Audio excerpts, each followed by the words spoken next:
민수기 11장 심판 중에도 함께 하시는 여호와. 민수기 11장 1-35- 인문학 성경 산책. 광야의 인생길에서 하나님께 순종을 다짐하고 출발했지만 작은 일에서 불평과 원망을 쏟아내는 존재가 인간입니다. 그런데도 여호와는 심판 중에도 은혜를 베풀어 자기 백성을 약속의 땅으로 이끌어 가시는 분입니다. 여호와 하나님은 심판과 연단을 통해서 이스라엘을 제사장 나라로 세우시기를 원하십니다. 인문학 성경 산책. 민수기 11장 1-35.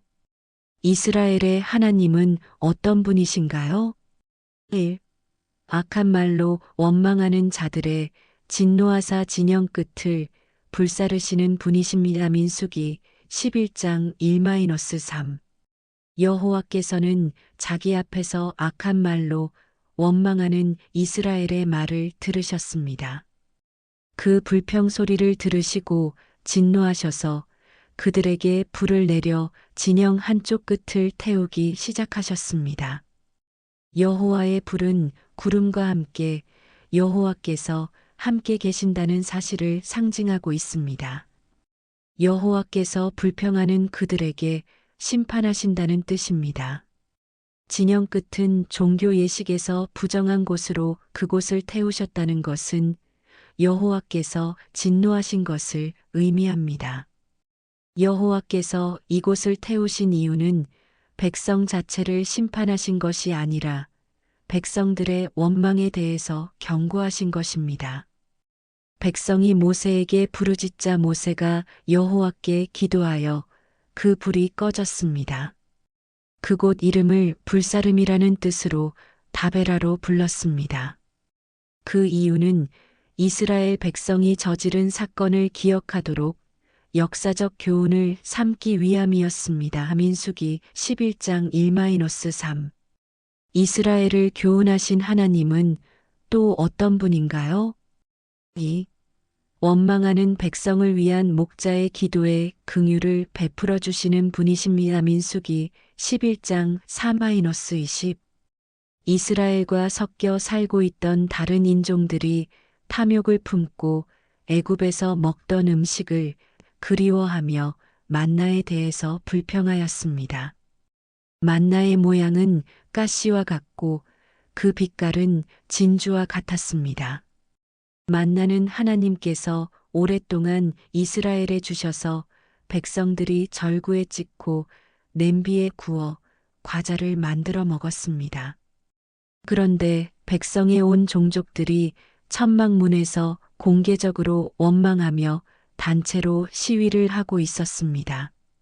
여호와께서 크게 진노하시자 모세가 매우 괴로워하였습니다. 모세는 하나님께서 이스라엘 백성을 짐으로 주셔서 자기를 괴롭게 한다고 불평하였습니다.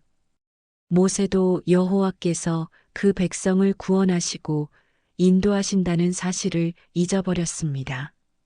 모세는 울면서 고기를 달라고 아우성치고 있는 백성에 대한 책임이 무거워서 혼자서는 그들을 데리고 갈 수 없다고 말합니다. 모세는 백성의 목자가 하나님이라는 사실을 망각했습니다.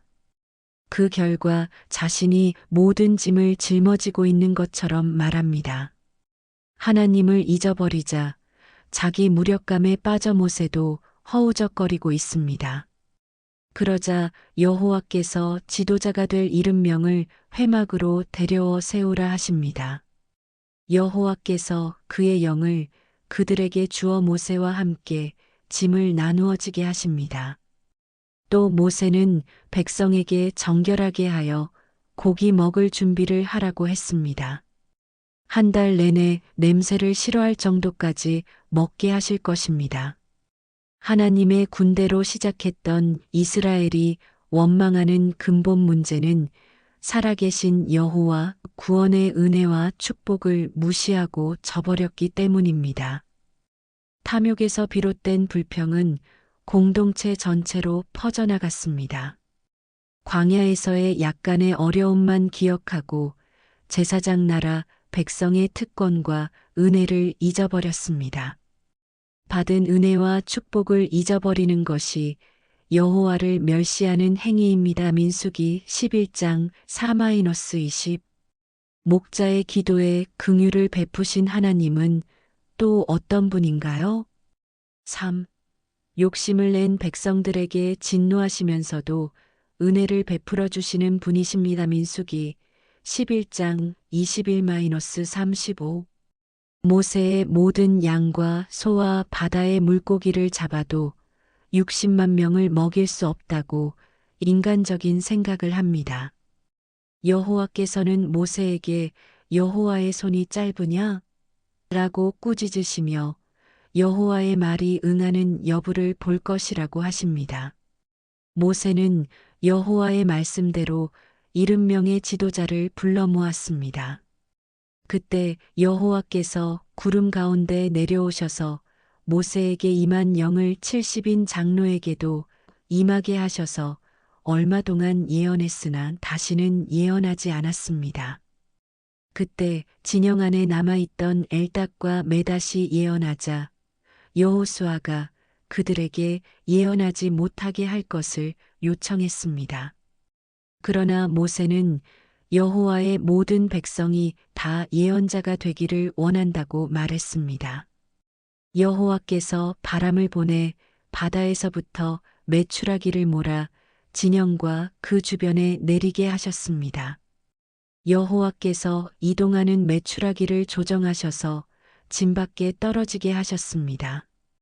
백성들이 그것을 말리려고 진영 주변에 널어 놓았습니다. 그런데 그들이 그 고기를 입안에 넣고 씹기도 전에 여호와께서 노하셔서 큰 재앙으로 그들을 치셨습니다. 한 달 동안 고기를 주겠다고 약속하셨는데 고기를 먹는 첫날에 제대로 맛보기도 전에 심판하신 것입니다.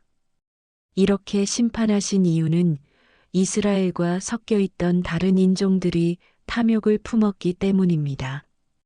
탐욕은 하나님을 믿지 못하는 불신에서 나왔기 때문입니다. 탐욕의 무덤이라는 기브롯 핫다라는 곳에 탐욕에 사로잡힌 백성들을 매장하였습니다. 메추라기를 주신 데는 여호와의 은총만 있는 것이 아니라 그들의 원망에 대한 징계의 의미도 내포하고 있습니다. 인간의 불신에서 비롯된 탐욕과 불평은 언제나 패망을 불러오게 된다는 교훈을 보여줍니다. 민수기 11장 21-35. 이스라엘의 하나님은 악한 말로 원망하는 자들의 진노하사 진영 끝을 불사르시는 분이십니다. 또 원망하는 백성을 위한 목자의 기도에 긍휼을 베풀어 주시는 분이십니다. 휴를 베푸신 하나님은 욕심을 낸 백성들에게 진노하시면서도 은혜를 베풀어 주시는 분이십니다. 오늘 우리는 예수 그리스도로 말미암아 구원의 은혜와 복을 받았음에도 그것을 잊고 불평을 할 때가 있습니다. 그런데도 긍휼과 은혜를 베풀어 주시며 함께 하시는 임마누엘 주님의 은혜를 믿고 순례의 길을 나아갑니다. 다인문학 성경 산책 민수기 11장 1-35.